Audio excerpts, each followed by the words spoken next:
Welcome to Mukta series 2। আজকে আমি তোমাদের জন্য যে ড্রামাটা নিয়ে এসেছি তার নাম হলো শি ইজ দ্য ফিনিক্স। তো চলো শুরু করছি। ড্রামার শুরুতেই আমাদেরকে দেখানো হয় কয়েকজন লোক মিলে একটা মেয়েকে ধরে নিয়ে যাচ্ছে। এখানে মেয়েটার সঙ্গে সবাই অনেক খারাপ ব্যবহার করে। এরপরের সিনে দেখা যায় এই মেয়েটা বাড়িতে ফিরে এসেছে। তার শ্বশুর বলে, লেয়াও, বাড়ির বউ হয়ে তুমি এরকম একটা কাজ কি করে করলে? লেয়াও বলে, বিশ্বাস করুন আমি কিছুই করিনি, আমাকে কিডন্যাপ করা হয়েছিল। বাড়ির মেয়ে বলে, বাবা, আমি একদিন মহারানী হব, এইরকম মেয়ে আমাদের বাড়িতে থাকলে আমি যুবরাজকে মুখ দেখাবো কি করে? লেয়াও তার বড় বোন রংকে বলে, আপু তুমি তো দেখেছিলে আমি কিছুই করিনি। তবে তার বোন তার পক্ষে সাক্ষী দেয় না। এতে তার শ্বশুর তাকে শাস্তি দিতে বলে। তাকে প্রচুর পরিমাণে আঘাত করে তার 2 পা ভেঙে ফেলা হয়। এরপর লেয়াও কুঁড়ে ঘরে বন্দি ছিল। তখন রং সেখানে আসে। লেয়াও বলে, তুমি কেন এরকম করলে? আমরা তো সবসময় তোমাকে আপন মনে করেছি। রং বলে, তোমরা কখনোই আমাকে আপন মনে করনি, এজন্যই তো আমি তোমার পুরো গ্রাম পরিবারকে শেষ করে দিয়েছি। তোমার পুরো গ্রাম জ্বলে ছারখার হয়ে গেছে, আর এখন তোমাকে শেষ করে আমি তোমার জায়গা নিয়ে নেব। লেয়াও প্রচন্ড অবাক হয়ে যায় যে তাদের গ্রামে যে আগুন লেগেছিল সেটাও করেছিল রং। সে জিজ্ঞেস করে, রং এগুলো কেন করেছে? রং বলে, একজনের কথায়, তবে সেই লোকটা কে সেটা তুমি কখনোই জানতে পারবে না। এরপর সে এই ঘরে আগুন লাগিয়ে দিয়ে চলে যেতে থাকে। তবে সামনে যেতেই কেউ একজন তার পেটে তলোয়ার ঢুকিয়ে দেয়। লেয়াও এটা দেখে একটু শান্তি পায়। এরপর তার পুরো ঘরটা আগুনে জ্বলে যায়। সেখানে একটা ফিনিক্সের পাখিতে আগুন লাগার সাথে সাথেই লেয়াও চোখ মেলে তাকায়। সে দেখতে পায় সে রাস্তায় পড়ে আছে এবং তার হাতে তার বাবা মায়ের দেয়া হেয়ার পিন রয়েছে। তার মনে পড়ে তাদের গ্রামে আগুন লাগার দিন তার বাবা মার তার জন্মদিনে এটা দিয়েছিল। সে বুঝতে পারে সে পুনর্জন্ম পেয়েছে। আগুন একটু পরে লাগবে, তাই সে দৌড়ে তাদের বাড়ির দিকে যায়। তবে গিয়ে দেখে তাদের বাড়িতে অলরেডি আগুন লেগে গেছে। তখন সে ভীষণ অবাক হয়ে যায়, কারণ গত জন্মে আগুন আরো পরে লেগেছিল, তাহলে এখন আরো আগে কেন লাগলো? তার মানে কি তার বোন রঙেরও আবার জন্ম হয়েছে? তখন দেখা যায় রং শিয়ালের মাস্ক পরা একটা মেয়েকে বলছে, আমি আগুন লাগিয়ে দিয়েছি। এরপর সে মনে মনে বলে সবকিছু আগের জন্মের মতোই আছে। পরে সে কল্পনা করে লেয়াওয়ের কাছে একটা জেট পেন্ডেন্ট ছিল। অন্যদিকে লেয়াও বুঝতে পারে রং এবার তার জেট পেন্ডেন্ট নিয়ে মার্কিউস নিংয়ের বাড়িতে যাবে। এদিকে আমরা ড্রামার মেল লিড জিনসুকে দেখি, যে কিনা ইনভেস্টিগেট ডিপার্টমেন্টের হেড এবং এই রাজ্যের দ্বিতীয় রাজকুমার। এখানে সে এক লোককে ধরেছে। সেই লোককে ধরে নিয়ে যেতে বলে জিজ্ঞাসাবাদ করার জন্য। তার সেবক বলে মার্কিউস নিংয়ের পরিবার এই সব কিছুর সঙ্গে জড়িয়ে আছে। তারা সিদ্ধান্ত নেয় তারা মার্কিউস নিংয়ের বাড়িতে যাবে। অন্যদিকে রং সেই জেট পেন্ডেন্টটা নিয়ে মার্কিউস নিংয়ের বাড়ির সামনে চলে আসে। সে বলে, আমার দাদা এই বাড়ির বড় মাস্টারকে বাঁচিয়েছিল। এই বাড়ির বড় মাস্টার আমার দাদাকে এই জেট পেন্ডেন্টটা দিয়েছিল যাতে আমার সঙ্গে এই বাড়ির ছেলের বিয়ে হয়। একটু পর এক সেবক এসে জেট পেন্ডেন্টটা নিয়ে যায়। তখন লেয়াও সেখানে আসে আর তাকে একটা থাপ্পড় মারে। রং বলে, তুমি খারাপ কিছু মনে করো না, আসলে আমি শুনেছি এই বাড়ির ছেলেটা মেয়েদের সঙ্গে খুব খারাপ ব্যবহার করে, তাই আমি জেনে বুঝে তোমাকে এখানে কি করে বিয়ে দেই বলো? এজন্য আমি তোমার জায়গা নিতে এসেছি। লেয়াও মনে মনে ভাবে, মানে তুমি ভালো সাজার নাটক করছো? তাহলে ঠিক আছে, আমিও তোমার সঙ্গে নাটক করে যাব। সে বলে, তাহলে তো তুমি ভালো কাজ করেছো। তখনই বাড়ির একজন ন্যানি সেখানে আসে। মূলত এই বাড়ি সেই দেখাশোনা করে। সে বলে, মার্কিউস এখন বাড়িতে নেই, তাই আপাতত আপনি ভেতরে চলে আসুন। মার্কিউস আসলে এরপর সে ডিসিশন নেবে। লেয়াও বলে, আপু, আমার এখন যাওয়ার কোনো জায়গা নেই, আমি এখানে তোমার সঙ্গে তোমার দাসী হয়ে থেকে যাই। রং এটা শুনে ভীষণ খুশি হয় আর তাকে সাথে নিয়ে ভেতরে যায়। লেয়াও মনে মনে বলছিল, এইবার আমি সকল শয়তানকে অবশ্যই ধরব। তখনই জিংসু সেখানে আসে। সে রংকে গ্রেফতার করতে এসেছে, কারণ রঙের নামে এক লোক সাক্ষী দিয়েছে। লেয়াওয়ের মনে পড়ে এর সঙ্গে গত জন্মেও তার দেখা হয়েছিল। জিংসু ওই দিন অনেক আহত ছিল। সে তাকে ধরে বলে, সাবধানে হাঁটুন। তখন জিংসু তাকে বলেছিল, সাবধানে আমার না, তোমার থাকা উচিত। এই বলে সে চলে গিয়েছিল। এখন সে মনে মনে ভাবে, যদি জিংসু রংকে গ্রেফতার করে নিয়ে যায় তাহলে লেয়াও এই বাড়িতে থাকতে পারবে না। তাই সে বলে, আপনি এভাবে আমার আপুকে গ্রেফতার করতে পারেন না, আপনার কাছে সলিড কোনো প্রমাণ নেই। জিংসু তার দিকে তলোয়ার ধরে, তবে লেয়াও ভয় না পেয়ে তলোয়ারটা হাত দিয়ে ধরে নেয়। জিংসু তখন তাকে ছেড়ে দিয়ে তার হেয়ার পিনটা নিয়ে নেয় আর বলে, যদি এটা চাও তাহলে আমার সঙ্গে আমার অফিসে দেখা করো। এই বলে সে তার সকল লোককে নিয়ে চলে যায়। এরপর ঘরে আসলে লেয়াও রংকে আপু বলে ডাকলে সে বলে, তুমি এখন আমার দাসী। দাসী কিভাবে ম্যাডামকে ডাকে ভুলে যাচ্ছ? লেয়াও এরপর তাকে ম্যাডাম বলে ডাকে। রং তাকে ফুলদানিতে দেখতে বলে। লেয়াও সেখানে গেলে একটা হেয়ার পিন দেখতে পায় এবং তার মনে পড়ে গত জন্মেও ঠিক এমনই ঘটেছিল, আর দোষ দেওয়া হয়েছিল যে এই বাড়ির জিনিস লেয়াও চুরি করেছে। বর্তমানে রং বলে, ওই ন্যানি এটা করেছে, এখন তুমি এটা নিয়ে গিয়ে তার ঘরে রেখে আসো, কারণ ওই ন্যানিকে আমি একটা শিক্ষা দিতে চাই। তবে লেয়াও মনে মনে ভাবছিল, তোমাকে শাস্তি দেওয়া এটা একটা ভালো উপায়, আমি এটা কি করে হাতছাড়া করি। একটু পর সে তার হেয়ার পিন নেওয়ার জন্য জিংসুর কাছে আসে। জিংসু বলে, তোমার সাহস তো কম না, তুমি এখানে চলে এসেছো। লেয়াও বলে, আমি জানি আপনি মার্কিউস নিং এর পরিবারে কিছু খুঁজছেন, আপনি যদি চান আমি আপনার হয়ে কাজ করতে পারি, কারণ আমি জানি আপনি আমাকে মারতে চান না। জিংসু তখন তাকে ধরে বলে, তাহলে তুমি ভুল জানো। এরপর সে তাকে শাস্তি দিতে যাবে, তখনই লেয়াওয়ের জামাটা খুলে যায়। এটা দেখে জিংসু একটু অপ্রস্তুত হয়ে যায়। লেয়াও বুঝতে পারে জিংসু লজ্জা পাচ্ছে, তাই সে আরো বেশি করে তার কাছে আসতে থাকে।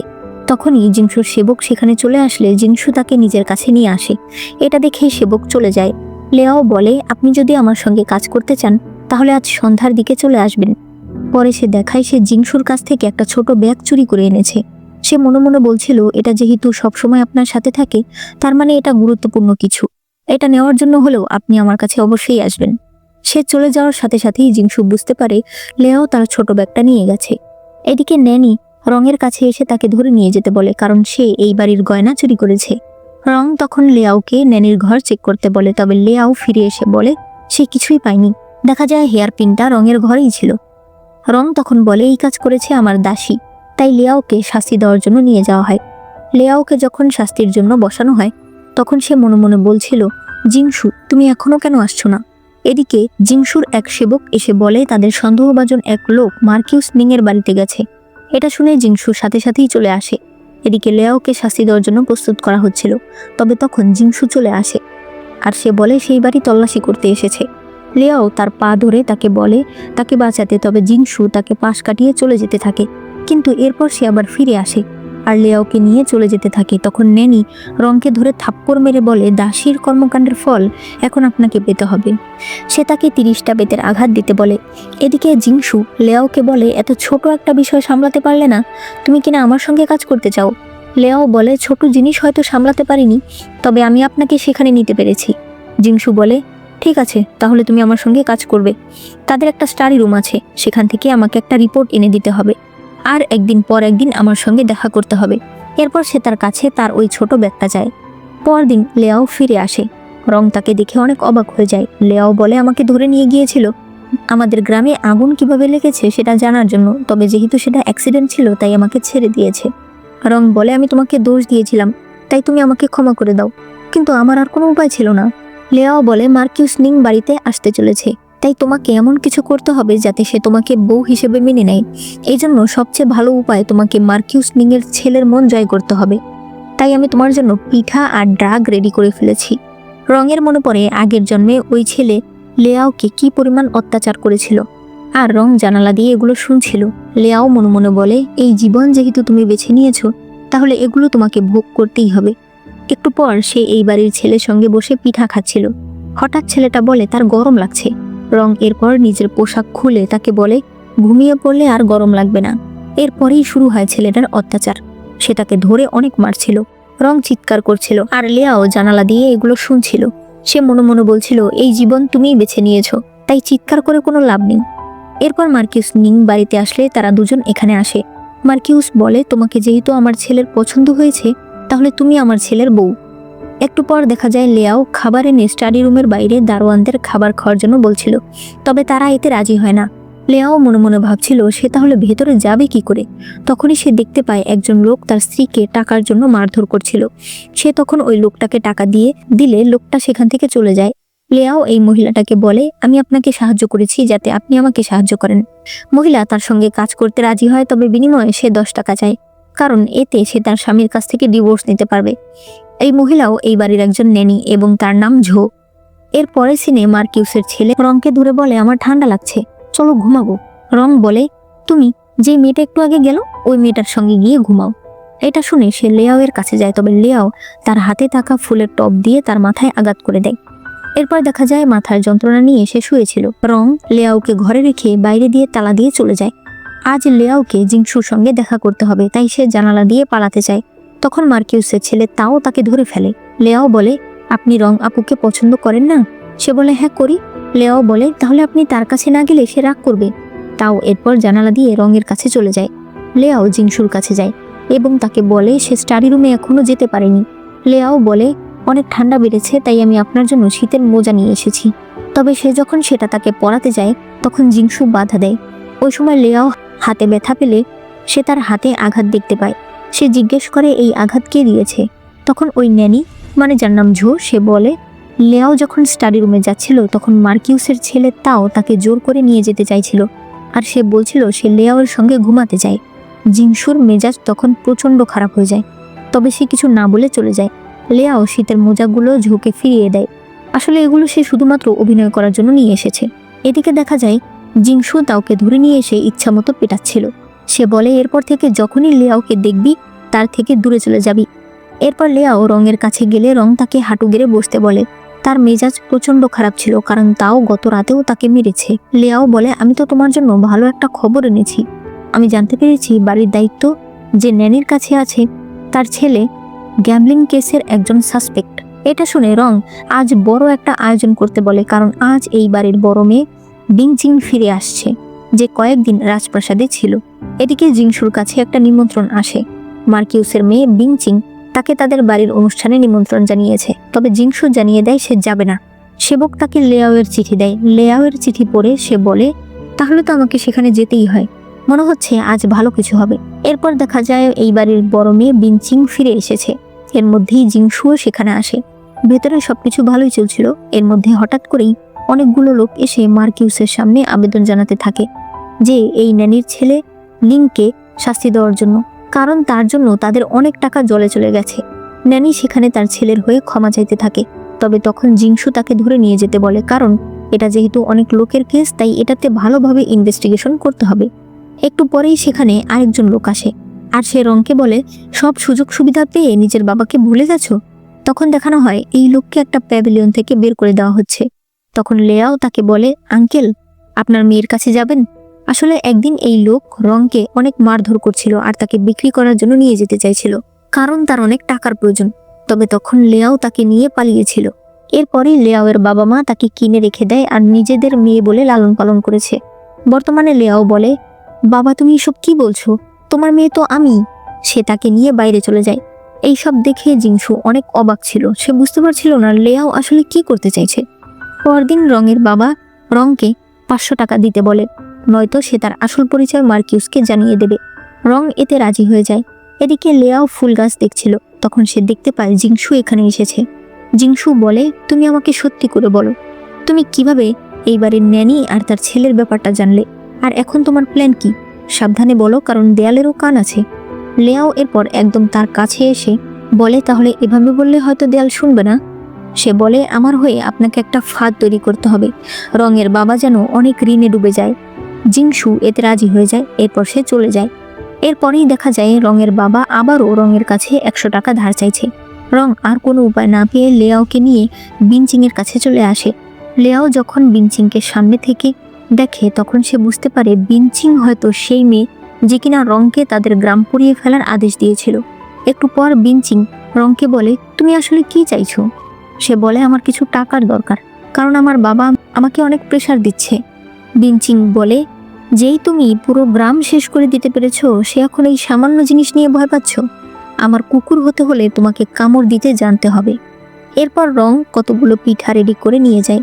লেয়াও পিঠাগুলো দেখে বুঝতে পারে এর মধ্যে বিষ রয়েছে। তখনই সেখানে তাও চলে আসে। এখানে সিন কাট হয়ে যায়। এরপর দেখা যায় রং তার বাবাকে পিঠা দিয়েছে এবং কতগুলো টাকাও দিয়েছে। তবে একটু পরেই সে লোক মাটিতে পড়ে যায়। রং বলে তুমি আমার বাবা হওয়ার যোগ্য না। সে চলে যায়। অন্যদিকে লেয়াও স্টাডি রুমে আসে। এখানে সে একটা সিক্রেট রুম খুঁজে পায়। তবে তখনই সে শুনতে পায় মার্কিউস এই ঘরে আসছে।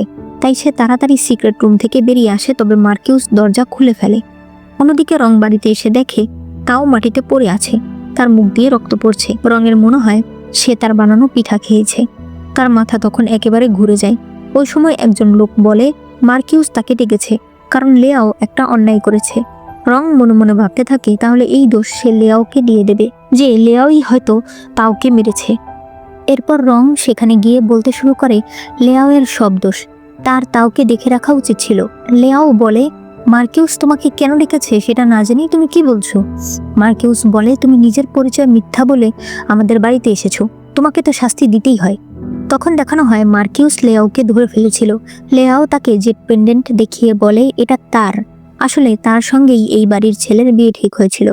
তবে সে বোকার মতো জেট পেন্ডেন্টটা রংকে দিয়েছিল। সে বলে এখন আমার এটা দিয়ে কিছু আসে যায় না, তবে জেট পেন্ডেন্টটা আমি চাই, কারণ এটা আমার বাবা মায়ের রেখে যাওয়া শেষ জিনিস। রং বলে যে এসব মিথ্যে কথা, ওই আগুনে তার নিজের বাবা মা মারা গেছে। তখন লেয়াও তার বাবাকে ডাকে, আর দেখা যায় জিংশু তার বাবাকে নিয়ে এসেছে। আসলে ওই সময় জিংশুই তার বাবাকে বাঁচিয়েছিল। এখন মার্কিউস রংকে শাস্তি দিতে চাইলে লেয়াও বলে আমার একজন দাসী দরকার, তাই ও আমার সাথেই থাকুক। মার্কিউস তখন লেয়াওকে নিজের পুত্রবধূ মানতে চাইলে জিংশু বলে এটা তো সম্ভব না, কারণ আপনার ছেলে অলরেডি বিবাহিত, তার চেয়ে বরং আপনি লেয়াওকে দত্তক নিয়ে নিন। লেয়াও তখন তাকে বাবা বলে ডেকে সম্মান জানায়। এরপর রং লেয়াওকে বলে তুমি ইচ্ছা করে এরকম করেছো তাই তো? লেয়াও তখন তাকে থাপ্পড় মারে আর বলে ম্যাডামের সঙ্গে কিভাবে কথা বলতে হয় ভুলে গেছো? এরপর সে তাকে বলে তাওকে কি করবে? রং তখন প্রচন্ড ভয় পেয়ে যায়। এরপর সে তাওকে মাটি চাপা দিয়ে ফিরে আসার সময় শুনতে পায় লেয়াও বলছে বাবা মা আর একটু অপেক্ষা করো, আমি রঙের উপরে প্রতিশোধ নেব। রং তখন ভীষণ অবাক হয়ে যায় যে লেয়াও তাহলে সবে জানতে পেরেছে ওরও কি পুনর্জন্ম হয়েছে। তবে দেখা যায় লেয়াও ইচ্ছে করেই এই কথাগুলো বলেছে। এরপর লেয়াও জিংশুকে সেই রিপোর্টটা দেয়, যেই রিপোর্টটা জিংশু চেয়েছিল। লেয়াও বলে এখনো কি আপনি আমার সঙ্গে কাজ করবেন? জিংশু বলে তুমি আমার সঙ্গে কাজ করার জন্য এত আগ্রহী কেন? লেয়াও বলে কারণ তাহলে আমার ভয় কম থাকবে, আমার বিপদে আপনি আমাকে সাহায্য করতে আসবেন। জিংশু বলে তুমি যেমনই হও তুমি সত্যবাদী। এর পরের সিনে রং লেয়াওকে বলে আপনাকে সাদা জামায় অনেক সুন্দর লাগছে। লেয়াও বলে বড় আপু সবসময় সাদা জামা পরে, আমি সাদা জামা পরে এসেছি, এতে সে আবার রাগ করবে না তো? এরপর রং বলে দেখুন মার্কিউস, দুই ম্যাডামকেই সাদা জামায় ভীষণ সুন্দর লাগছে। মার্কিউস বলে বিনচিংকে সাদা জামায় এলিগেন্ট লাগে আর লেয়াওকে নিষ্পাপ লাগে। এটা শুনেই বিনচিংয়ের মেজাজ খারাপ হয়ে যায়। সে বলে তার শরীর ভালো লাগছে না, এই বলে সে চলে যায়। লেয়াও মনে মনে ভাবে আগের জন্মেও ঠিক এমনই হয়েছিল, আর এরপর এই রাতেই তাকে চরিত্রবান অপবাদ দেওয়া হয়েছিল। এদিকে রং বিনচিংয়ের কাছে এসে বলে ম্যাডাম আমাকে ক্ষমা করে দেবেন, আসলে আমি লেয়াওকে বলেছি তুমি সাদা জামা পরো না, কিন্তু তারপরও সে বলল সে একদম বিশুদ্ধ একটা মানুষ, তার চরিত্রে কোনো দাগ নেই, তাই সাদা জামাই তার জন্য ভালো। বিনচিং তখন হাসছিল। রং মনে মনে বলে জানি না তোমার পুনর্জন্ম হয়েছে কিনা, তবে এই জন্য তুমি বাঁচতে পারবে না। এদিকে জিংশু গত কয়েক বছরে গায়েব হয়ে যাওয়া মেয়েদের একটা রিপোর্ট বের করতে বলে। অন্যদিকে রং লেয়াও এর জন্য স্যুপ আর পিঠা নিয়ে আসে। লেয়াও এর মনে পড়ে এই স্যুপ খাওয়ার পরই গত জন্মে সে অজ্ঞান হয়ে গিয়েছিল। রং মনে মনে ভাবছিল যদি তুমি স্যুপ না খাও তাহলে প্রমাণ হয়ে যাবে তুমিও পুনর্জন্ম লাভ করেছো। দেখা যায় লেয়াও স্যুপ খায় না, তবে সেখানে থাকা একটা পিঠা খায়, আর এরপরে সে অজ্ঞান হয়ে পড়ে যায়। তখন বিনচিং আর রং সেখানে আসে। রং মনে মনে বলছিল আমার সন্দেহ ছিল যে তোমারও পুনর্জন্ম হয়েছে, তাহলে আমি কি করে স্যুপের ভেতর ওষুধ দিতাম। এরপরে তারা গাড়িতে করে যাচ্ছিল, তখন রাস্তায় জিংশু গাড়ি আটকায়। সে রংকে গাড়ি থেকে ফেলে দেয় আর নিজে গাড়িতে উঠে পড়ে। লেয়াও বলে যে সে ঠিক আছে, তবে একটু পরেই সে অজ্ঞান হয়ে যায়। এরপরে সে আবার গত জন্মের সেগুলো স্বপ্নে দেখে উঠে পড়ে। জিংশু বলে স্বপ্ন দেখেছ? সে বলে এগুলো স্বপ্ন না। জিংশু বলে তুমি আমাকে যদি বলতে চাও আমি শুনবো, আমি অবশ্যই তোমাকে সাহায্য করব। কিন্তু লেয়াও তাকে সরাসরি না করে দেয়। সে বলে আমি আমার নিজেকে ছাড়া আর কাউকে বিশ্বাস করি না। এরপর সে চলে যায়। জিংশু তার সেবককে তাওয়ের বডি নিয়ে আসতে বলে আর তাওকে মারার অপরাধে রংকে গ্রেফতার করতে বলে। একটু পর রঙের ঘুম ভেঙে যায়। তখন লেয়াও সেখানে আসে। সে তার হেয়ারপিন দিয়ে তাকে আঘাত করে। এরপর তাকে বলতে থাকে আমার বাবা মা আর পুরো গ্রামের লোকেদের হয়ে আজ আমাকে প্রতিশোধ নিতেই হবে। রং বলছিল যে এই সব কিছুর পেছনে রয়েছে বিনচিং। লেয়াও বলে আমি জানি, আর আমি ওকেও ছাড়বো না, তবে তাই বলে তোমাকে ছেড়ে দেবো এটা তুমি ভেবো না। 252টা জীবনের প্রতিশোধ আমাকে নিতে হবে। এরপর দেখা যায় সে ওই ঘরে আগুন লাগিয়ে দিয়ে বেরিয়ে এসেছে, আর জিংশুর সেবককে বলছে রং ভেতরে আছে। পরদিন ঝো লেয়াওকে বলে এবার আপনি শান্তিতে এই বাড়িতে থাকতে পারবেন। লেয়াও মনে মনে ভাবে বিনচিং এবার তোমার পালা। এদিকে জিংশুর সেবক জিংশুকে বলে গত কয়েকদিন ধরে লেয়াও বিনচিং এর প্যাভিলিয়নের আশেপাশে ঘুরছে, হয়তো সে তার কাছে যাওয়ার কোনো উপায় খুঁজছে। একটু পর দেখা যায় লেয়াও বিনচিং এর উঠান ঝাড়ু দিচ্ছে। তখন সেখানে চাও নামে প্রধানমন্ত্রীর মেয়ে এসে বলে শুনেছি তুমি নাকি এই বাড়ির দ্বিতীয় মেয়ে, তুমি দেখছি একটা দাসী, ভেতরে এসে আমাদেরকে চা দাও। লেয়াও চা দিতে গিয়ে একটু তার হাতে ফেলে দিলে সে বিনচিংকে নিয়ে কিছু বলতে গেলে লেয়াও বলে আমার আপুকে নিয়ে কিছু বলবে না। আমার আপু তোমার মতো মেয়ে না, আমার আপুর মতো মেয়ে এই পুরো রাজ্যে একটাও হবে না। তখনই চাওয়ের পেটে ব্যথা শুরু হয় আর সে দৌড়ে পালায়। এরপর চাও লেয়াওকে বলে, তুমি আমার চায়ে কিছু মিশিয়েছো? লেয়াও বুঝতে পারে বিনচিং পেছনে আছে, তাই সে বলে, হ্যাঁ ভালো করেছি, তুমি আমার আপুকে অপমান করেছো। তাই করেছি। চাও বলে, তুমি ওকে তোমার বড় বোন মনে করো, কিন্তু ও তোমাকে শুধুমাত্র দাসী মনে করে। লেয়াও বলে, আমার জন্মই হয়েছে একদম গরিব পরিবারে, আমি আপুর দাসী হয়ে থাকতে পারলেও অনেক বেশি। আমি আপুর মতো ভদ্র হতে চাই, তোমার মতো অভদ্র হতে চাই না। চাও তখন তাকে মারতে চাইলে বিনচিং তার হাত ধরে ফেলে আর বলে, তোমার সাহস তো কম না, আমার সামনে দাঁড়িয়ে আমার বোনকে মারতে চাইছো। চাও চলে গেলে বিনচিং বলে, তুমি দেখছি একেবারে বোকা, অন্যায় করে আবার কেউ স্বীকার করে নাকি? ঠিক আছে, আজ থেকে তুমি আমার প্যাভিলিয়নের ভেতরে কাজ করবে। এরপর রাতের বেলা ঝো লিয়াওকে বলে যে জিংশু তার সঙ্গে দেখা করতে এসেছে। লিয়াও সেখানে গিয়ে জিজ্ঞেস করে, আপনি এত রাতে এখানে কি করছেন? জিংশু বলে, তুমি বুঝতে পারছো তুমি কি করছো? বিনচিং মার্কিউসের মেয়ে, যুবরাজের হবু স্ত্রী। লিয়াও বলে, এটা আমার ব্যাপার। সে বলে, তোমার ব্যাপার মানে? তুমি কি আমার সঙ্গে সব সম্পর্ক শেষ করে দিতে চাও? তোমার কি কোনো মন নেই? সে বলে, আপনার সঙ্গে আমার কাজ শেষ, এবার আপনার আর আমার রাস্তা আলাদা। জিংশু মন খারাপ করে সেখান থেকে চলে আসে। এরপর লেয়াও বিনচিং এর সেবা করছিল। বিনচিং বলে, তুমি জানো তুমি আর আমি দেখতে অনেকটা একই রকম, তাহলে তুমি এক কাজ করো, তুমি আমার মতোই হয়ে যাও। এরপরেই লেয়াওকে ট্রেনিং দেওয়া হচ্ছিল যাতে সে নোবেল লেডিদের মতো হতে পারে। এই খবর জিংশুর কাছে চলে আসে। জিংশু বুঝতে পারে লেয়াও এর ভীষণ কষ্ট হচ্ছে, তাই সে একটা ওষুধ সেবককে দেয় লেয়াওকে দিয়ে দেওয়ার জন্য। ঝো লেয়াওকে যখন ওষুধটা দেয়, সে বলে না যে এটা জিংশু দিয়েছে। তবে লেয়াও বুঝতে পারে, কারণ এত দামি ওষুধ ঝো কিনতে পারবে না। এরপর বিনচিং লেয়াওকে বলে, তুমি দেখতে এখন একদম আমার মতো হয়ে গেছো। লেয়াও বলে, তুমি আমার সাথে ছিলে বলেই আমি পেরেছি। বিনচিং তখন তাকে ধরে বলতে থাকে, তুমি সত্যি তোমাকে আমার মতো মনে করছো? সামান্য একটা দাসী হয়ে এত বড় স্বপ্ন দেখছো?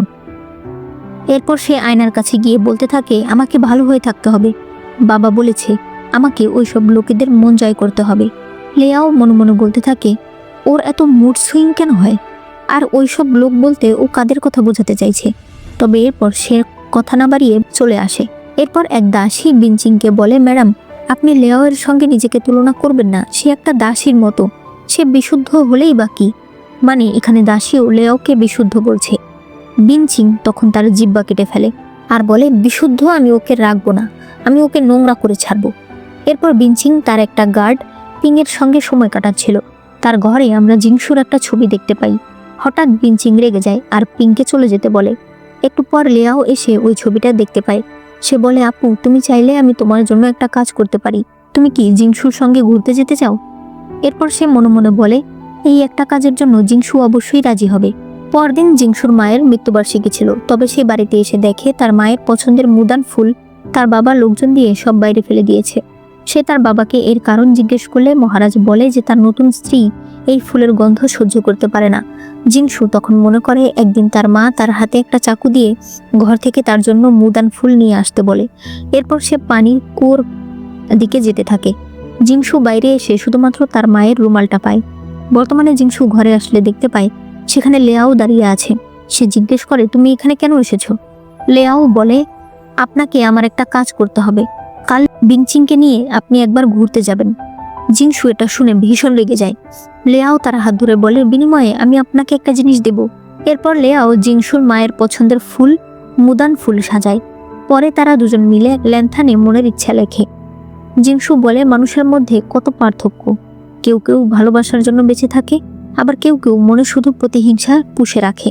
লেয়াও বলে, ভালোবাসা হোক বা প্রতিহিংসা, দুটোই একটা মানুষের বেঁচে থাকার জন্য যথেষ্ট। জিংশু এরপর তাকে কথা দেয় যে আগামীকাল সে বিনচিংকে নিয়ে ঘুরতে যাবে। এরপর পরদিন লেয়াও দাঁড়িয়েছিল, কারণ তার ভালো লাগছিল না যে জিংশু বিনচিং এর সঙ্গে ঘুরতে গেছে। এরপর সে জিংশুর সঙ্গে কথা বলতে আসে আর জিজ্ঞেস করে, ঘুরতে গিয়ে কি কি হয়েছে? জিংশু তাকে রাগানোর জন্য বলে, খুবই ভালো হয়েছে, আমরা একসঙ্গে ঘুরেছি, একসঙ্গে খাবার খেয়েছি। লেয়াও বলে, তাহলে তো ভালোই। জিংশু রেগে গিয়ে তাকে নিজের কাছে এনে বলে, আমি অন্য মেয়ের কথা বলছি, তোমার একটু খারাপ লাগছে না? সে বলে, না খারাপ লাগছে না। কিন্তু আপনি কেন রেগে যাচ্ছেন? আপনি কি আমাকে পছন্দ করেন? সে বলে, না। লেয়াও তখন চলে যায়। পেছন পেছন জিংশু আবার আসে। এরপর সে তার কাছে এসে বলে, আমি আর লুকিয়ে রাখতে পারছি না, সত্যি কথা বলতে আমি তোমাকে পছন্দ করি, তুমি আমাকে ফিরিয়ে দিও না। এরপর জিংসুর কাছে খবর আসে গত কয়েক বছর ধরে যে সকল নিখোঁজ মেয়েরা ছিল, জানা গেছে তারা প্রত্যেকেই একবার বেগুনিয়া হাউসে গিয়েছিল। অন্যদিকে লেয়াও কল্পনা করে একটু আগে জিংসু তাকে কিস করতে চাইছিল, তখন সে তাকে বাধা দেয় আর এখন চলে যেতে বলে। জিংসু বুঝতে পারে লেয়াও লজ্জা পাচ্ছে, তাই সে চলে যায়। বর্তমানে ঝো বলে আবারও হয়তো বেগুনিয়া হাউসে একটা অনুষ্ঠানের আয়োজন করা হবে। লেয়াও তখন একটা প্ল্যান করে। একটু পর ঝো বলে প্রধানমন্ত্রীর মেয়ে চাওয়ের পছন্দের জামাটা সে নিয়ে এসেছে। একটু পর লেয়াও সেই জামাটা গায়ে দেয়। চাও এসে তার সঙ্গে ঝগড়া শুরু করে দেয় যে তোমার সাহস কি করে হলো আমার জামা নিয়ে আসার। লেয়াও বলে আমি তোমাকে জামাটা দিতে পারবো, তবে এই জামা পরে চলার তোমার সাহস আছে? সে বলে কেন থাকবে না। এরপর দেখা যায় চাও তার জামা নিয়ে গেছে। এরপর লেয়াও সরাসরি চলে আসে বিনচিং এর কাছে। সে তাকে খুবই নরম গলায় বলতে থাকে আমার জামাটা অনেক পছন্দ হয়েছিল, কিন্তু চাও বাড়িতে এসে আমার গা থেকে জামাটা খুলে নিয়ে গেছে। বিনচিং এর এগুলো শুনে চাওয়ের উপর আরো রাগ হয়। তখন সে দেখতে পায় চাও সেই জামাটা গায়ে দিয়ে বাইরে বেরিয়ে এসেছে। ফ্ল্যাশব্যাকে দেখানো হয় লেয়াও আর ঝো মিলে ওই জামাতে কিছু সুগন্ধি লাগিয়ে দিয়েছিল যাতে করে আশপাশ থেকে প্রজাপতি সেখানে চলে আসে। আর দেখা যায় সত্যি প্রজাপতি চাওকে ঘিরে ফেলেছে। আর সবাই চাওকে বলছিল তুমি এত পিওর, এত নিষ্পাপ যে প্রজাপতিরা তোমাকে পছন্দ করে ফেলেছে। বিনচিং এর তখন প্রচন্ড মেজাজ খারাপ হয়ে যায়। এরপর লেয়াও জিংসুকে সবকিছু বলে দেয়। জিংসু বলে বেগুনিয়া থিয়েটারে আমি তো যেতে পারবো না, তবে তুমি সাথে এই চাকুটা রেখো। লেয়াও বলে আমি যদি এটা দিয়ে কাউকে মেরে ফেলি? সে তখন তাকে ধরে বলে তুমি কাউকে মারবে না, তাহলে কিন্তু আমাকে তোমাকে অ্যারেস্ট করতে হবে। এরপরে বিনচিং তার গার্ড পিংকে আজকে থিয়েটারের আয়োজন করতে বলে, সেখানে যেন চাও থাকে সেই ব্যবস্থা করতে বলে। এরপর বিনচিং লেয়াওকে একটা মাস্ক দেয়। পরে তারা দুজন সেই জায়গায় যায়। লেয়াওয়ের এখানে নিজের অতীতের কথা মনে পড়ছিল। একটু পর সেখানে চাওকে নিয়ে আসা হয়। আগের মতোই একজন লোক তার সঙ্গে খারাপ কিছু করতে চাইছিল। লেয়াও এগুলো সহ্য করতে পারে না, সে বলে তার শরীর ভালো না।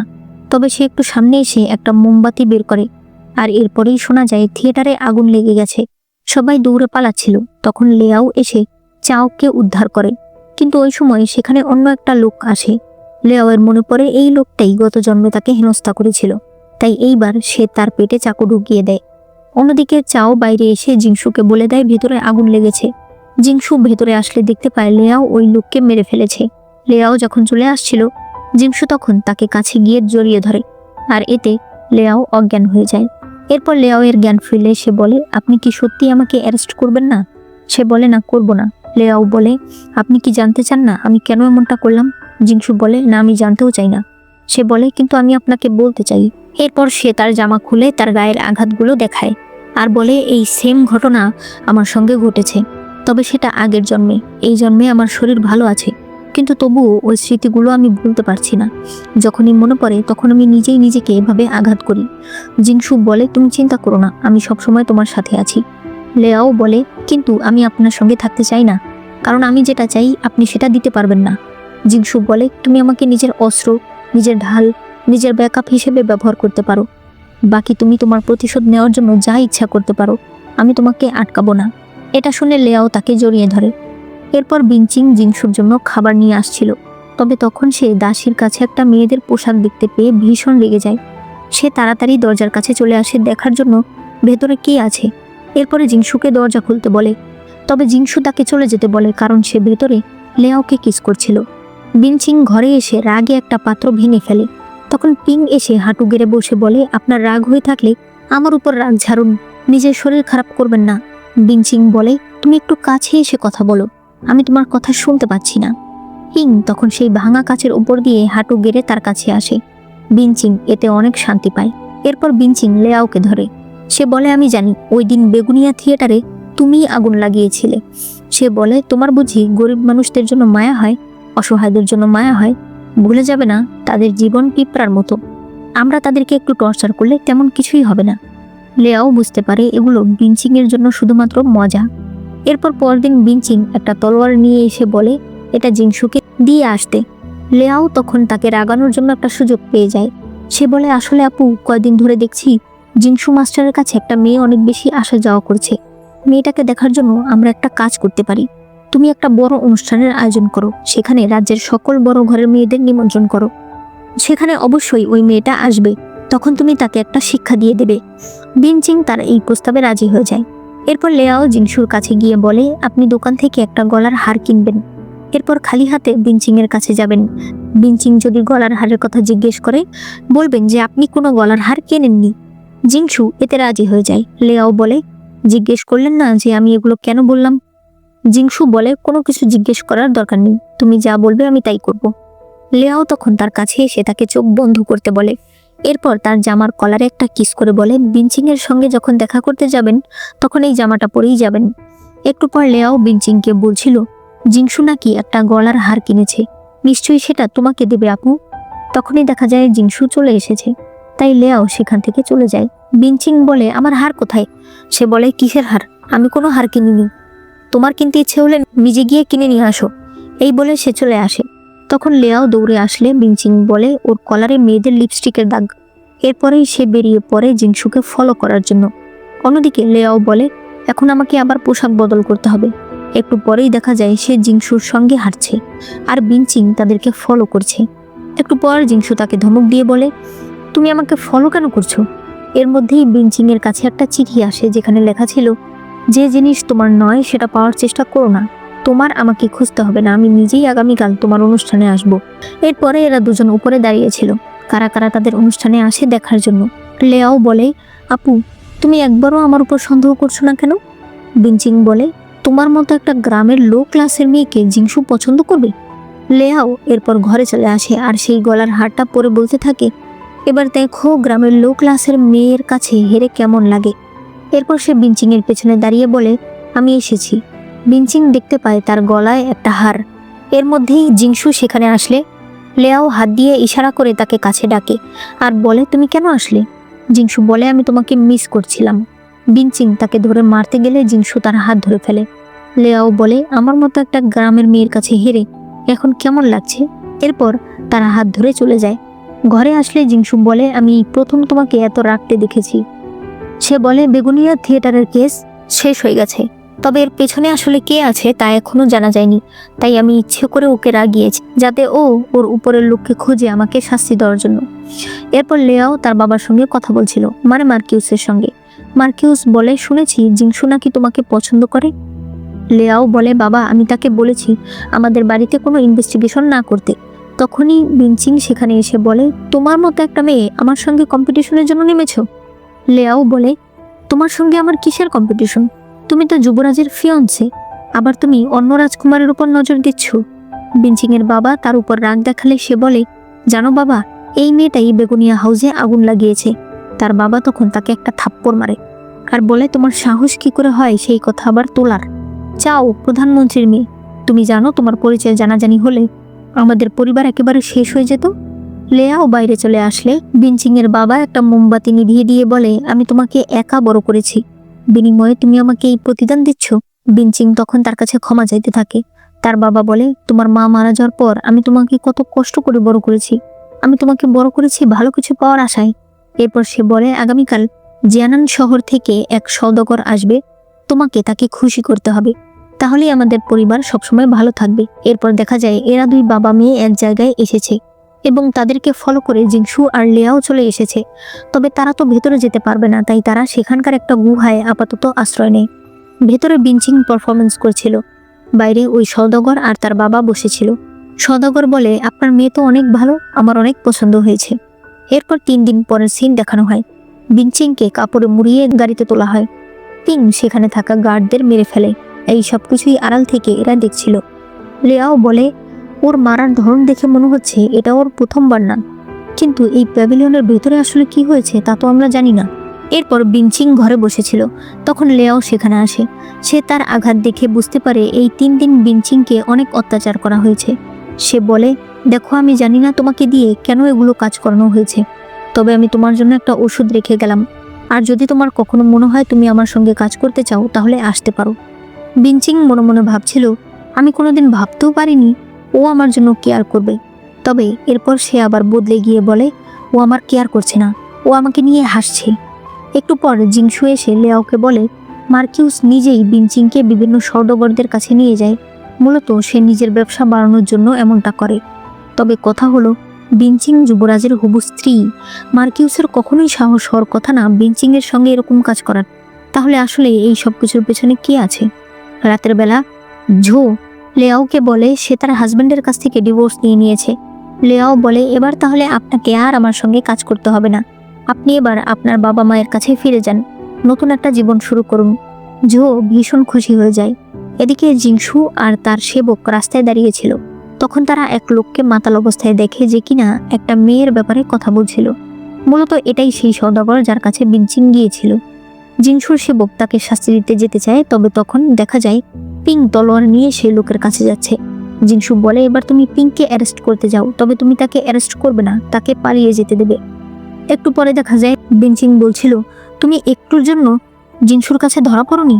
পিং বলে আপনি চিন্তা করবেন না, আমি এখন লুকিয়ে থাকবো। সে বলে লুকিয়ে থাকবে ঠিক আছে, তবে তার আগে আমার একটা কাজ করবে।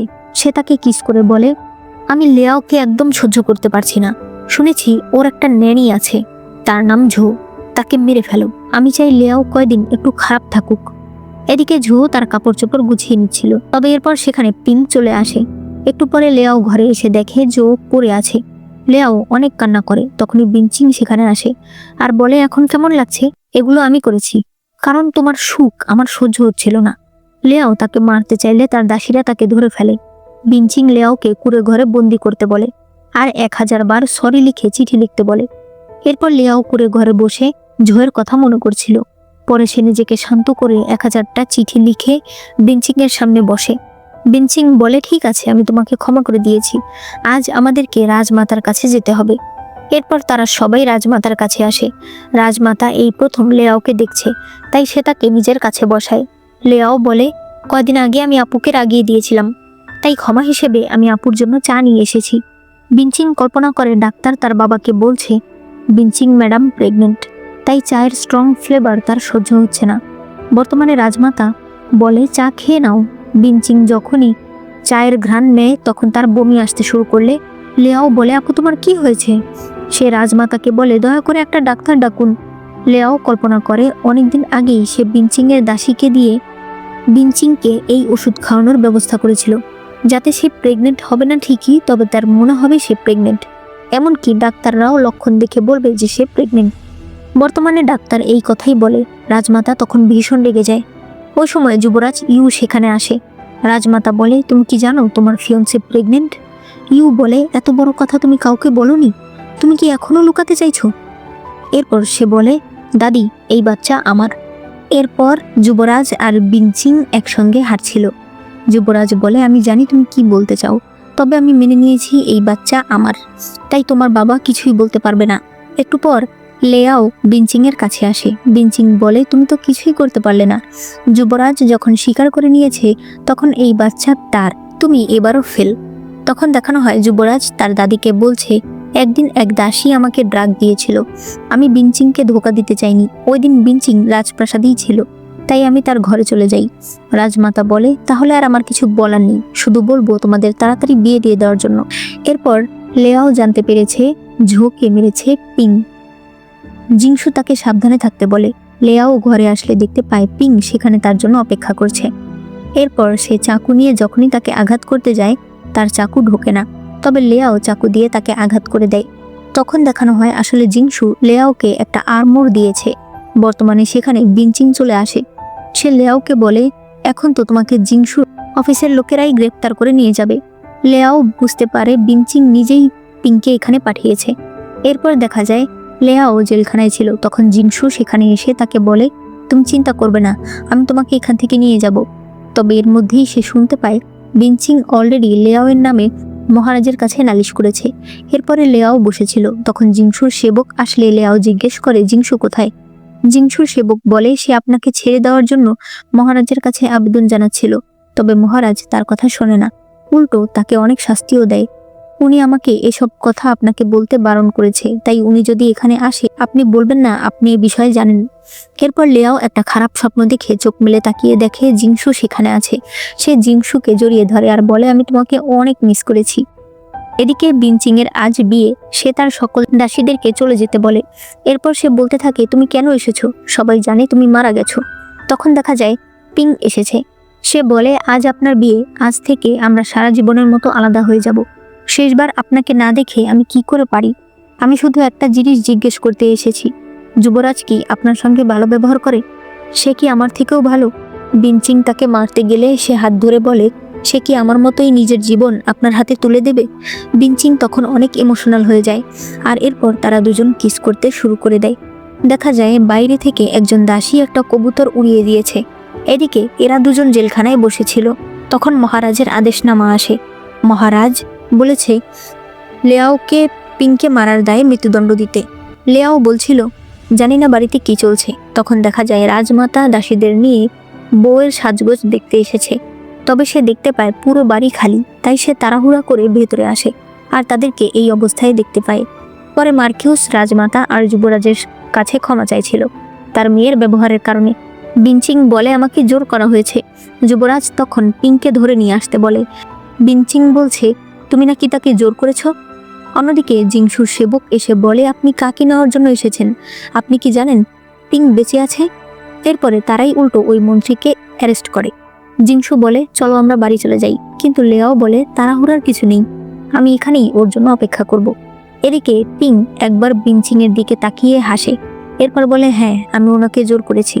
রাজমাতা তখনই তাকে মেরে ফেলার আদেশ দেয় আর যুবরাজকে বলে, আমি জানি না তুমি এই মেয়েটাকে কতটা ভালোবাসো, তবে এই মেয়ের গায়ে অলরেডি দাগ লেগে গেছে। সে কোনোভাবেই তোমার স্ত্রী হওয়ার যোগ্য না। এই বলে সে চলে যায়। সবাই চলে গেলে মার্কিউস প্রচণ্ড রেগে যায়। তখন বিনচিং বলে, বাবা আমাকে এইবারের মতো ক্ষমা করে দাও, তুমি যা বলবে আমি করতে রাজি আছি। এরপর মার্কিউস বলছিল, নতুন একজন সওদাগর রাজধানীতে এসেছে। এখন যুবরাজের আশীর্বাদ আমাদের উপর নেই, তাই তোমাকে সেই সওদাগরের কাছে গিয়ে তাকে খুশি করতে হবে, তাহলেই এ যাত্রায় আমরা বেঁচে যাব। তখনই জিংসুর সেবক আসে বিনচিংকে অ্যারেস্ট করতে। বেগুনিয়া থিয়েটারের শত শত মেয়ের গায়েব হয়ে যাওয়ার পেছনে তার হাত রয়েছে, এজন্য তাকে ধরে নিয়ে যাওয়া হয়। এরপর বিনচিং জেলখানায় গেলে লেয়াও বলে, তুমি এসেছো, আমি তোমার জন্য অপেক্ষা করছিলাম। বিনচিং বলে, একটা দুর্ঘটনা না ঘটলে তুমি কোনোদিন আমার সঙ্গে পারতে? লেয়াও বলে, দুর্ঘটনা? সে বলে, ওই দিন আমি ইচ্ছে করে পিংয়ের পেটে অল্প আঘাত করেছিলাম যাতে ও বেঁচে যায়। আমি জানতাম ও তোমাকে ভালোবাসে, তাই তোমার বিয়ের দিন ও অবশ্যই যাবে। তাই তোমার ঘরে তোমার দাসী ড্রাগের সুগন্ধি জ্বালিয়ে দেয়, যার ফলে মূলত তোমরা এই দুর্ঘটনা ঘটিয়েছ। বিনচিং প্রচণ্ড ক্ষেপে যায়, তবে এরপর বলে, তুমি এত কিছু করে কি করবে? আমার বাবা আমাকে নিতে আসবে। লেয়াও বলে, ঠিক আছে 3 দিন অপেক্ষা করো। 3 দিনের মধ্যে যদি তোমার বাবা না আসে তাহলে তোমাকে বলতে হবে তোমার পেছনে কে আছে। এরপর লেয়াও চলে যায়। 3 দিন পর সে এসে বলে, তোমার বাবা আসেনি, তাই তোমাকে বলতে হবে তোমার পেছনে কে আছে। তবে তখনই শোনা যায় মার্কিউস এসেছে, তাই লেয়াও লুকিয়ে পড়ে। মার্কিউস বিনচিংকে বলে, তুমি আমার অনেক ভালো একটা মেয়ে, আমি অনেক কষ্ট করে তোমাকে লালন পালন করেছি, আমি এভাবে মরতে চাই না। যুবরাজ বলেছে, যদি তুমি নিজের উপরে সব দোষ স্বীকার করে নাও তাহলে আমি আর আমাদের মার্কিউস পরিবার বেঁচে যাবে। সে তার হাতে একটা বিষের বোতল দেয়। এরপর সে চলে আসে। বিনচিং বিশ্বাস করতে পারছিল না যে তার বাবা তাকে নিজের জীবনের জন্য মেরে ফেলতে চাইছে। ওই সময় লেয়াও এসে বলে, এখনো কি তুমি বলবে না যে তোমার পেছনে কে আছে? সে বলে, আমার পেছনে যে আছে তার সঙ্গে তুমি কখনোই পারবে না। লেয়াও বলে, তুমি জানো পিং মারা গেছে, ও যুবরাজের হাতে পড়েছে, তাহলে ওর অবস্থা কি হতে পারে সেটা তুমি আগেই আন্দাজ করতে পেরেছো। একটু পর দেখা যায় বিনচিং জেলখানায় পড়ে আছে।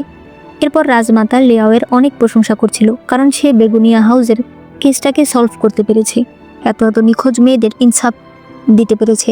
রাজমাতা বলে, তুমি অনেক ভালো একটা মেয়ে, আর আমার নাতি জিংসু অনেক ভালো একটা ছেলে, ও অনেক কষ্ট করে বড় হয়েছে, আমি চাই তোমরা দুজন ভালো থাকো। সে লেয়াওকে জিজ্ঞেস করে লেয়াওয়ের কোনো ইচ্ছা আছে কিনা। লেয়াও বলে সে মিনিস্ট্রি অফ জাস্টিসের চাকরি করতে চায়। রাজমাতা তখন তাকে মিনিস্ট্রি অফ জাস্টিসের চাকরি দিয়ে দেয়। লেয়াও যখন অফিসে আসে তখন অফিসের সবাই তাকে নিয়ে অনেক কথা বলছিল, কারণ সে একটা মেয়ে। লেয়াও তখন এক এক করে তাদের দোষ বলতে থাকলে তারা চুপ হয়ে যায়।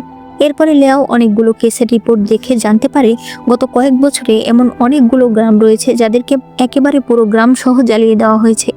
তবে এসব কেস সলভ হয়নি, বেশিরভাগ গ্রামগুলোই ছিল সীমান্তের দিকে। এরপর রাজমাতা আর লেয়াও যখন কথা বলছিল তখন একজন দাসী এসে বলে, যুবরাজের শরীর খারাপ এবং সে আবারও সীমান্তের পারে একটা গ্রামে ঘুরতে যাচ্ছে। রাজমাতা বলে, কয়দিন পরে পরেই শুনি শরীর খারাপ, আর শরীর খারাপ হলেই সীমান্তের পারে চলে যায়, সেখানে গেলেই কি রোগ ভালো হয়ে যায়? লেয়াও তখন কল্পনা করে বিনচিং তাকে বলেছে এই সব অপরাধের পেছনে যুবরাজ রয়েছে, তাই তাকে এখন যুবরাজের কাছাকাছি যেতে হবে। এই জন্য সে মার্কিউসের কাছে যায় আর বলে, বাবা, আমাদের পরিবার তো এখন শেষ হয়ে যাবে, আমি তো আপনার মেয়ে, আপনি চাইলে আমি যুবরাজকে বিয়ে করতে রাজি আছি। মার্কিউস এতে ভীষণ খুশি হয়ে যায়। এরপর দেখা যায় যুবরাজ আর লেয়াও একসঙ্গে তীর প্র্যাকটিস করছে। তখন জিংশু এসে বলে, তোমরা এসব কি করছো? যুবরাজ বলে, ওর সঙ্গে আমার বিয়ে ঠিক হয়েছে। জিংশু অবাক হয়ে গেলে যুবরাজ বলে, মনে হচ্ছে তোমাদের মাঝে কিছু ভুল বোঝাবুঝি রয়েছে, তোমরা সেগুলো মিটিয়ে ফেলো। জিংশু বলে, তুমি ওর সাথে কেন ঘুরছো? লেয়াও বলে, কারণ এখন আমার পরিবারের ওনাকে প্রয়োজন। জিংশু বলে, তাহলে আমাকে চুজ করো, আমিও তো রাজকুমার। লেয়াও রেগে গিয়ে বলে, সে যুবরাজ, ভবিষ্যতের রাজা। আড়াল থেকে এই সব কিছুই যুবরাজ শুনছিল। জিংশু লেয়াওকে ধরে বলে, আমি তোমাকে ভালো মনে করেছিলাম, তবে তুমিও অন্য মেয়েদের মতোই একই। এই বলেই সে রাগ করে চলে যায়। এরপরে মহারাজ তার দুই ছেলের কাছে একটা পরামর্শ জিজ্ঞেস করে। দুই ছেলে দুইটা আলাদা আলাদা পরামর্শ দেয়। মহারাজের জিংশুর কথা পছন্দ হয়, যুবরাজকে সে অনেক বকা দেয়। তাই যুবরাজ রাগে নিজের ঘরে এসে কতগুলো মেয়েকে অত্যাচার করতে থাকে। আসলে এটা একটা সাইকো। যুবরাজ তার লোকেদেরকে বলে বিস্ট গার্ডেন খুলে দিতে। এরপর দেখা যায় লেয়াও তৈরি হচ্ছে, কারণ যুবরাজ তাকে বিস্ট গার্ডেনে ডেকেছে। লেয়াও তার বাবার সঙ্গে সেখানে যায়, তবে তার বাবা ভেতরে যাবে না। লেয়াও ভেতরে আসলে একজন লোক তার কাছে আসে। সে তাকে ধাক্কা দিয়ে ফেলে দিলে লোকটির মুখোশ খুলে যায়। তখন সে লোকটিকে দেখে চিনে ফেলে যে এটা মিনিস্ট্রি অফ জাস্টিসের একজন মন্ত্রী। এরপরে সেখানে আরো অনেক লোক আসে আর যুবরাজও চলে আসে। যুবরাজের মুখোশ দেখে লেয়াও বুঝতে পারে যেদিন তাকে বেগুনিয়া হাউসে হেনস্থা করা হয়েছিল সেই দিন যুবরাজ সেখানেই ছিল। একটু পরেই লেয়াও অজ্ঞান হয়ে যায়। এরপর তার জ্ঞান ফিরলে যুবরাজ একজন গার্ডকে বলে, এই মেয়েটাকে দেখে রেখো, এ যেন পালিয়ে যেতে না পারে। যুবরাজকে একজন লোক বলে, আমরা গ্রাম থেকে আরো অনেক মেয়েদের নিয়ে এসেছি। এরপর সেই লোক যুবরাজকে রাজার পোশাক পরিয়ে দেয় আর তারা তাকে রাজার মতোই ট্রিট করতে থাকে। যুবরাজ বলে, জানো এটা কোন জায়গা? লেয়াও বলে, না জানি না, শুধু এইটুকু জানি গ্যাম্বলিং হাউসের পেছনে আপনি আছেন, বেগুনিয়া হাউসের পেছনেও আপনি আছেন, আর শত শত গ্রাম পুড়িয়ে ফেলার পেছনেও আপনিই আছেন।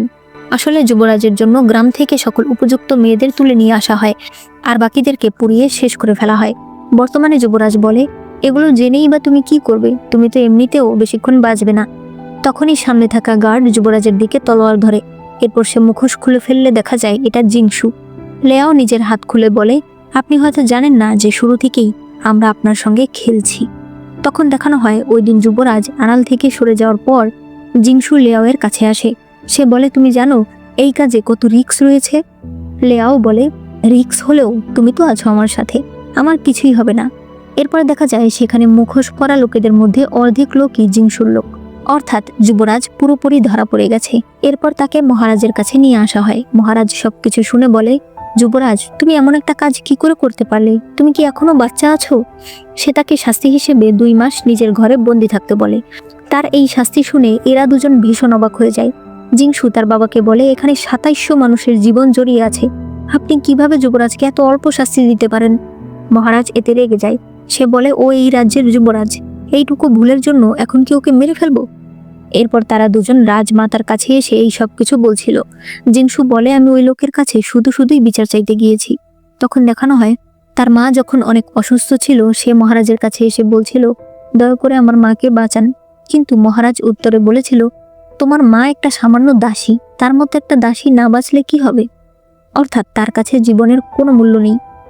এদিকে যুবরাজ রাগে তার ঘর থেকে 3 জন মেয়েকে চলে যেতে বলে। বাইরে 2 জন লোক কথা বলছিল। তারা বলছিল, যুবরাজ খালি মেয়েদের বদল করে, আমার মনে হয় আসলে তার মধ্যেই সমস্যা। যুবরাজ রেগে ওই 2 গার্ডকে মেরে ফেলতে বলে। এরপর সে ডাক্তারকে ডাকতে বলে। ডাক্তার আসে না, আসে ডাক্তারের শিষ্য। যুবরাজ জিজ্ঞেস করে, তোমার মাস্টার কোথায়? ডাক্তারের শিষ্য বলে, মাস্টার ছোট রাজকুমারের কাছে গেছে। এরপর ডাক্তারের শিষ্য তাকে একটা ওষুধ দেয়। যুবরাজ ওষুধটা ওই ডাক্তারকে খাইয়ে দিয়ে বলে, আমি 10 বছর ধরে এটা খাচ্ছি, কিন্তু কোনো উন্নতি হচ্ছে না, আজ তুই খেয়ে দেখা এটাতে আসলেই কোনো উন্নতি হয় কিনা। ডাক্তার সেটা ফেলে দেয়। সে বলে, যুবরাজ আমাকে ক্ষমা করবেন, তবে এই ওষুধ আরো মানুষকে দুর্বল করে দেয়। যুবরাজ তখন প্রচন্ড ক্ষেপে যায়। তবে এরপর সে মনে মনে ভাবে, ডাক্তারের তো এত বড় সাহস হবে না তাকে ভুল ওষুধ খাওয়ানোর। তাই সে লুকিয়ে মহারাজের ঘরের কাছে যায় আর দেখতে পায় মহারাজ তার ছোট ছেলের সঙ্গে খেলছে। তার ছোট ছেলে ইম্পেরিয়াল সিল দেখে বলে, বাবা, এটা কি তুমি আমাকে দেবে? মহারাজ বলে, তুমি বড় হলে এটা তোমারই থাকবে। এই কথা শুনে যুবরাজ প্রচন্ড অবাক হয়ে যায়। যে তার বাবা আসলে তাকে ধীরে ধীরে শেষ করে দিয়ে রাজ্যের ক্ষমতা তার ছোট ছেলেকে দিয়ে দিতে চায়। তাই সে সিদ্ধান্ত নেয় বিদ্রোহ করার। এদিকে লেয়াও বাড়িতে আসলে তার বাবা তাকে একটা থাপ্পড় মারে। সে বলে, তোমার এত বড় সাহস কি করে হলো যুবরাজকে রাগিয়ে দেওয়ার? লেয়াও বলে, আপনি আমার সঙ্গে এরকম কেন করছেন? আমি আপনার মেয়ে। মার্কিউস বলে, আমার আপন মেয়েকে আমি ছাড়িনি, আর তুমি এসেছো আমার মেয়ের অধিকার নিয়ে? তোমরা শুধুমাত্র আমার কাছে উপরে ওঠার একটা যন্ত্র। যদি তোমরা আমার কাজেই না আসো তাহলে আমি তোমাদেরকে দিয়ে কি করব? লেয়াও তখন বলে, তুমি এতক্ষণ ধরে শুনছো, এবার তো বাইরে আসো। তখন দেখা যায় বিনচিং বাইরে এসেছে। সে মার্কিউসের পেটে চাকু ঢুকিয়ে দেয়। এরপর ফ্ল্যাশব্যাকে দেখানো হয় জেলখানা থেকে লেয়াও বিনচিংকে বাঁচিয়েছে। বিনচিং বলে, এবার আমরা বাবা মেয়ে কিছু কথা বলবো, তোমরা চলে যাও।